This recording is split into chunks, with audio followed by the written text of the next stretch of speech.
দেখেন বেড়াইতে জন্ম হয়েছে গিয়ে বেড়াই অতি ভালোবাসা আর অতি মেকআপ একদম পছন্দ করেন। ভালোবাসা তো এমনি আমার বউ একটু বেশি বেশি দেয়, কিন্তু আজকে মেকআপও লাগানো শুরু করে দিয়েছে সকাল সকাল। সানস্ক্রিন লাগাইছে, এটি লাগানোর পরে আমার কুতকুতি শুরু হয়ে গেছে। আমি বউরে কইলাম এটি কিতা লাগাইতেছো, বউ চুপ করে বইতে। বউর থাতানি শূন্য মনে হইলো আচ্ছা কুত্তার পেটে তো গিবাত হজম হয় না, আমার মুহ মনে মেকআপ টেকআপ হজম হইতো না।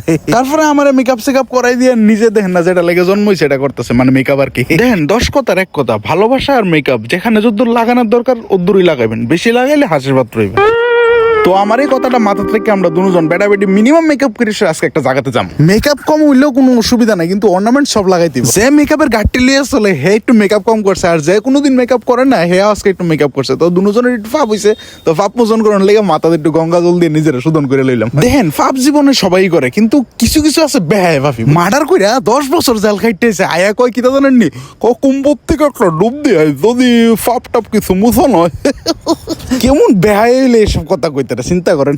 যাক, আশেপাশে অনেক বেহায়া ফাফি আছে, এইসবের দিকে নজর না দিয়ে আমরা বাড়ির থেকে বাইরে হয়ে গেলাম। তো আপনারা অনেকেই ভাবতেছেন যে আজকে আমরা কই যেতেছি। আজকে আমরা যাইতেছি একটা সিক্রেট জায়গা। দেখেন 100% ফাস্টফুডের কাছে গরম মশলা হচ্ছে সিক্রেট মশলা, আর 95% শাড়ি আর নাইটি ব্লগারের কাছে সব জায়গায় সিক্রেট জায়গা। সব জায়গার ভিতরে আমরা গ্যাস করতে বয় যে কোন তো আজকে আমরা কোথায় গেলাম। তারা কি সিরিয়াল করে না ব্লগিং করে বুঝি না।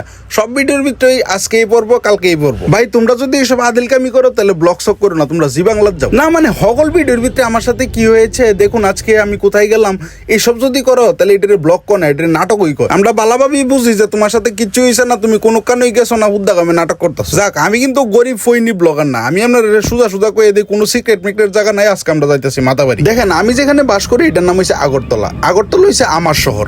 আমার শহর কিন্তু কলকাতা না। আমি এমন জীবনে পড়াশোনা শিখি না এমন বহুত পাবলিক পাইছি যে 2-3 বার কলকাতা গিয়া কলকাতার আমার শহর বানাই বইতে। তারা কলকাতা যাওয়ার মেইন উদ্দেশ্য হয়েছে গিয়া চিকিৎসা সাইরা কোনো মতে দীঘা যাইবো, দীঘাতে এসে 2-3টা হলুদ ট্যাক্সি দেখবো, এরপরে শুরু হয়ে যাবো গা তুমিও হেঁটে দেখো কলকাতা। ফইনি সাবধান, কিন্তু কোনোদিন এই ট্র্যাপে পা দিবেন না। যেখানে আপনার জন্ম হয়েছে এটি আপনার হোম টাউন, ঠিক আছে? আমিও আলতু ফালতু কথা কইতে কই জানি জায়গা। আচ্ছা অনেক মেইন পয়েন্টটাই, আজকের মেইন পয়েন্ট হচ্ছে মাতার বাড়ি। মাতার বাড়ির দূরত্ব আমার বাড়ির থেকে 52 কিলোমিটার। যদি যাইবেন মনে করেন বাসও আছে ট্রেনও আছে, কিন্তু যে একটা গরম পড়ছে বাসে ট্রেনে যায় সেটা পুষতো না, লেগে একটা গাড়ি লয়ে এলেছি ছোট্ট মুট্টু, বুঝছেন? তো দিনটা আসতো বেসিক্যালি সোমবার, আর টেম্পারেচার মোটামুটি মনে করেন 50-60-এর উপর হইব। মানে বিশ্বাস করেন ভাই, গাড়ির ভিতরে এসি লাগাই না আসতো, কিন্তু আমার বউ যে আমার লগে একটা লাল টুকটিকে শাড়ি পরে একটা চশমা লাগাই বসছে, মানে টেম্পারেচার মনে করেন আর 50 ডিগ্রি বাইরে। মানে বিয়ে হয়েছে 3.5 বছর হয়েছে, তবু আমি স্টিল ফ্লাটিং করতেছি গাড়ি বইবে। কিন্তু আমার বউ ভাই বউর ক্যারেক্টার একদম, মানে বউর ক্যারেক্টার হয়েছে কি একটা ইউনিক ক্যারেক্টার কি তারা যখন দরকার হইব আপনার রে তখন তারা ঠাস করে মন গোলা লেবে, কিন্তু আপনার যখন দরকার হইব দেখবেন মুখটা বাংলার পাস করে রাখছে। এইটাই বউর ক্যারেক্টার। ওমা কথা কইতে ড্রাইভার দাদা কইতেছে দাদা মাথা বাড়ি তো আয়া পড়ছি। আমি কই এটা কই ঢুকতাছি, বর্ণ আলাদা, গন্ধ আলাদা, সবকিছু আলাদা, কিন্তু কিছু একটা চিনা লাগতেছে। এরপরে আমি নিজের মনেরে বুঝাইছি যে না, মনে হয় কিছু একটা চেঞ্জ হইতেছে। আচ্ছা, উদয়পুরের এটা কিন্তু খুব ফেমাস একটা প্যারার দোকান। আপনারা যদি কেউ জানেন যে এটা কোন দোকান তাহলে আমার কমেন্টে শিওর জানাবেন। আমি যখনই উদয়পুর মাতাবাড়িতে আই এই দোকানটার থেকেই সব আমার ভোগের সামগ্রী নেওয়া হয়। যাক, এবারও আমি এটার কোনো ব্যতিক্রম হইতে দিছি না। আমি এই দোকান থেকেই ভোগের সামগ্রী নিয়ে মাতাবাড়ির উদ্দেশ্যে উপরের দিকে রওনা দিছি। উপরের দিকে উঠতে দেখি সবকিছু চেঞ্জ হয়ে গেছে। মানে চীনা মাতাবাড়িটা একটু অচেনা লাগতেছে। যেটা একটু আলাদাভাবে লাগতেছে ওইটা হচ্ছে গরমটা ইদানিং একটু বেশি হই, তবে মাতার বাড়িতে ইদানিং একটু বেশি গরম লাগতেছে। কারণ কেলিগা আশেপাশের গাছপালা সবকিছু কাটা হয়ে গেছে নতুন ইনফ্রাস্ট্রাকচার করার কারণে। তো যথারীতিভাবে আমার বউটা পাঠাইছি বুক দেওয়ানের লেগে, আর আমি কোনোখানে ছায়া না পাই সেটা বউর লগে যাই সেটা লাইনে দাঁড়াই। দেখেন দুর্ভাগ্যবশত ইনফ্রাস্ট্রাকচার চেঞ্জ করতে গিয়ে অনেক গাছপালা কাটা হয়েছে, ঠিক আছে, নতুনভাবে সবকিছু বানানি হইতেছে, বাট ভাগ্যবশত যে মাতাবাড়ির যে মেইন মন্দিরটা এটা কোনো চেঞ্জেস করা হয়েছে না। আর ইদানিং সোশ্যাল মিডিয়া স্ক্রল করতে আমি এই টাওয়ারটির ব্যাপারে জানছি। এই টাওয়ারটি বলে রাত্রেবেলা ফটো তুলতে অনেক ডিস্টার্ব করে। যারা রাত্রেবেলা মাতাবাড়িতে বেড়াইতে আয়ে তারা ফটো তুলতে অনেক ডিস্টার্ব হয় এই লেজারটি লেগে। সবাই এত সেতো প্রবলেম, কই আমার তো কোনো প্রবলেম হইলো না, কারণ আমি গেছি দিনের বেলা। দেখেন 10 কথার এক কথা, যদি মার প্রতি আপনার ভক্তি থাকে তাহলে ঝড় বৃষ্টি গরম কোনো কিছুই আপনার গাও লাগতো না। যখন ঢাকের আওয়াজটা আপনার কানে লাগবো না, চারিদিকে সবাই জোগাড় দিতেছে, তখন দেখবেন আপনার শরীর এমনি ঠান্ডা হয়ে গেছে। আমি গাছ কাটার এগেইনস্টে কথা কইতেছি, আর এদিকে দেখেন এক ফোলা গাছ উঠাই লয়ে দিতেছে গা জোকসে পায়। দেখেন বর্তমানে সরকার মাতাবাড়ির ঐতিহ্য ধরে রাখার লেগে অনেক চেষ্টা করতেছে। ভক্তরা ছায়া প্রদান করানোর লেগে গাছের পাশাপাশি কিছু শেড ঘরও বানানি হইতেছে। আশা রাখতেছি আগামী 2 বছরের মধ্যে সবকিছু কমপ্লিট হয়ে যাবে, তারপরে মাতাবাড়িতে এসে আগের মতো অনুভূতিটা পাওয়া যাইবে। যদিও অনেকে সোশ্যাল মিডিয়াতে কানাঘুষি করতেছে যে এত চেঞ্জেস করানোর কি দরকার। আরে ভাই, তুমি তো কোনোদিন সাইড চালাত থাকতা, ওখানে কেলিকা তুমি 3 তলা বিল্ডিং উঠায় থাকতেছো। দেখো চেঞ্জেস হয়েছে গিয়ে জীবনের ধর্ম। তুমি চেঞ্জ না হইলে তুমি ব্যাকডেটেড। কিন্তু ইদানিং সোশ্যাল মিডিয়াতে আমি দেখতেছি যে দক্ষিণের যে চার্টটা এটা একটু চেঞ্জেস হয়েছে। চেঞ্জেস হওয়াটা স্বাভাবিক, কারণ সবারই ওখানে ইনকাম ডাবল হইতেছে, হোক, আমিও চাই হইতো। কিন্তু বকশিস কি জিনিস ভাই? মানে মাতাবাড়িতে ইদানিং যারা পূজা দিতে যেতেছে সবাই আমার কথাটার সাথে রিলেট করবো যে ভোগের সাথে দক্ষিণে একটা দেওয়া হয়, তারপরে পুরোহিতে কয় বকশিসটা দিয়েন। আরে বকশিস কিতা ভাই? বকশিস একটা পার্সিয়ান শব্দ, এই শব্দটার হিন্দি মতলব হয়েছে ঘুষ। আমি মার পূজা দিতে যাই ঘুষ দিমু কেরে ভাই? যদি আমার এই ভিডিওটা কোনো কর্তৃপক্ষের কানে আয়া থাকে তাহলে প্লিজ এই ওয়ার্ডটারে চেঞ্জ করে সেটা তারা কইবেন অন্য কোনো ওয়ার্ড ইউজ করতে। বকশিস জিনিসটা কানে খুব বাজে। আবার মধ্যে দিয়ে একটু আজারে ফ্রি করে লেছি।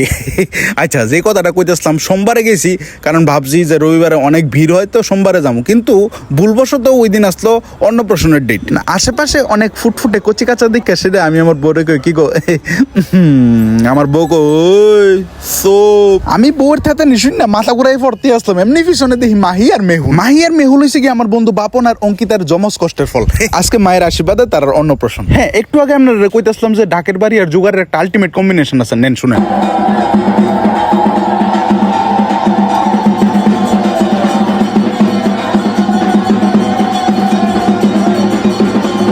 ওফ, এটার মতো শান্তি আর কোনখানে আছে কোন? হ্যাঁ, তবে মেটেরিয়ালিস্টিক শান্তি যদি খুঁজেন তেলায় কইবেন যে না রে ওহনার মাতাবাড়ি আগের মতো শান্তি লাগে না। যাকে মার মন্দিরে পূজা টুজা দিয়ে আমরা দিঘির পাড়ে একটু ঘোরাঘুরি করে বাইরে এসি বললে একটা ফটি কিনছি, কারণ বউ একটু পরপরই কইতেছে একটু বাথরুমে যাইতাম গো। না, এই পটিটা কিনছি অ্যাকচুয়ালি আদিত্যর লেগে। এই ভদ্রলোকের নাম হইছে আদিত্য।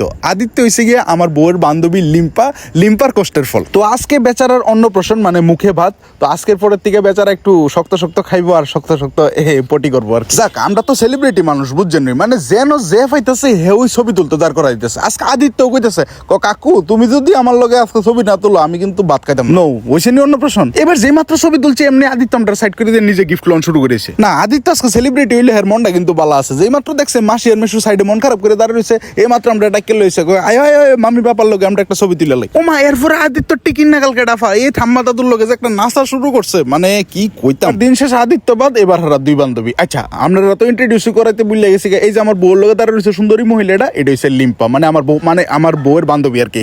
আমার বিয়ের পরে অনেকদিন ধরে তারা ভার্চুয়াল মিটিং এ কথা কইতে, আজকে অনেকদিন পরে ফিজিক্যাল মিটিং হয়েছে। বাবা, যাক, এবার আসি খাওয়ানোর ফালাত। যেহেতু আমার টাকা পয়সা দিছে না, লিগে আমি শুধু বেগুনি দিয়ে ছেড়ে দিছি। আচ্ছা, বেগুনের থেকে মনে হয়েছে এই যে বেগুন আর কলার মতো কিছু একটা দেখতে, জিনিসটা কিটা আপনারা কেউ জানেননি? আমার একটু কন্ত, আমি জীবনের প্রথমবারে মন দেখছি। অনেকক্ষণ ছায়াথানের পরে সিনা পরিচিত একটা অঙ্গর মতো লাগতেছিল। তারপর ভাবলাম যে সবটি তুললেই পরে গুলবাজার আইনা পাইকারি বেচালাম। ও যাই হোক, তাকে এবার ফাইনাল কথা তাই যে খাওয়া দাওয়া খুবই ভালো করছি। আমার পেটটা দেখে সেটা আমরা অবশ্যই বুঝতেছেন যে কি খাওয়া দাওয়া করছি। যাক, 10 কথার এক কথা, মনে যদি ভক্তি থাকে আপনি যে কোনো জায়গা শান্তি পাইবেন, আর যদি ভক্তি না থাকে তাহলে কোনো জায়গাতে দুনিয়ার শান্তি পাইতেন না। এটা বাস্তব কথা। যে কোনো জিনিসের জাজ করার আগে নিজের আগে দেখে লবেন যে নিজে সৎ আছেন নাকি। দিন শেষে নিজের ভিতরে শান্তি খুঁজবেন। যেমন আমার মতো খাইবেন পেট বইরা, মাঝে মধ্যে বউয়ের কথা শুনবেন মন দিয়া, মানে বউ কি কইতে চাইতেছে কি না কইতে চাইতেছে। মনে রাখবেন, মানুষের উপরে যখন আঙ্গুল তুলবেন তখন আপনার 4টা আঙ্গুল আপনার দিকেই থাকে। দেখেন, সবচেয়ে বড় সত্য কথা কি জানেননি? ভগবান যা করতেছে সব নিজের ইচ্ছাই করতেছে।